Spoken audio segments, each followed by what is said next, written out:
Saat pria itu menjatuhkan selembar uang ke dalam secangkir teh panas, uang itu langsung menyerap teh. Ia lalu mengeluarkan uang tersebut dan membukanya dengan hati-hati. Uang yang tadinya baru, kini terlihat tua dan usang. Mereka mengulangi proses yang sama pada seluruh tumpukan uang. Setiap lembar direndam dalam teh, digandung di tali untuk dijemur, lalu dikeringkan sepenuhnya dengan pengering rambut. Mereka mencoba membuat uang itu terlihat kusam, karena tidak satu pun dari uang tersebut asli. Semua uang itu palsu. Jika dibandingkan dengan uang baru, uang yang terlihat usang dan sering dipakai terasa lebih meyakinkan bagi orang-orang. Itulah sebabnya mereka akan menguji seberapa dapat dipercaya uang palsu mereka terlihat. Henry dan Sonny berjalan masuk ke sebuah toko kecil di lingkungan sekitar. Sonny menyerahkan selembar uang kepada penjaga toko untuk membeli sesuatu. Penjaga toko langsung menyadari ada yang tidak beres dengan uang kertas itu. Sonny membeku ketakutan. Melihat itu, Henry mengerti situasinya akan segera berbahaya.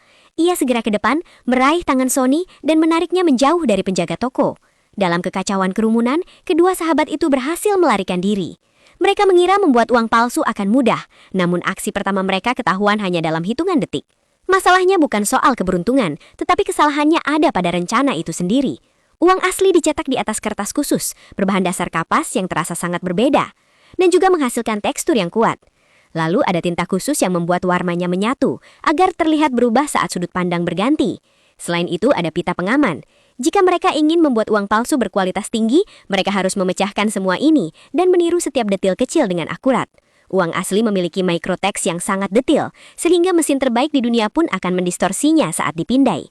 Itu berarti hanya ada satu solusi, menggambar detilnya dengan tangan, mengecilkannya, membuat pelat, mengukirnya, memperlakukannya dengan bahan kimia, dan barulah menciptakan pelat cetak yang layak. Namun kertas berbahan dasar kapas asli dikontrol ketat oleh pemerintah sehingga membelinya mustahil.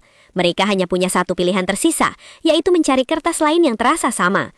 Setelah berhari-hari mencari, Henry menemukan petunjuk dalam sebuah brosur iklan. Ia belajar bahwa dengan menempelkan dua lembar kertas menjadi satu, mereka bisa mendapatkan rasa yang hampir sama seperti uang asli. Bahkan ketebalannya pun sangat cocok. Mereka memutihkan lembaran-lembaran tersebut, mencetak sisi yang berbeda pada masing-masing lembar, melubangi lembar depan, memasukkan pita pengaman, dan merekatkan semuanya menjadi struktur seperti sandwich. Akhirnya masalah kertas pun terpecahkan. Selanjutnya adalah tinta yang berubah warna.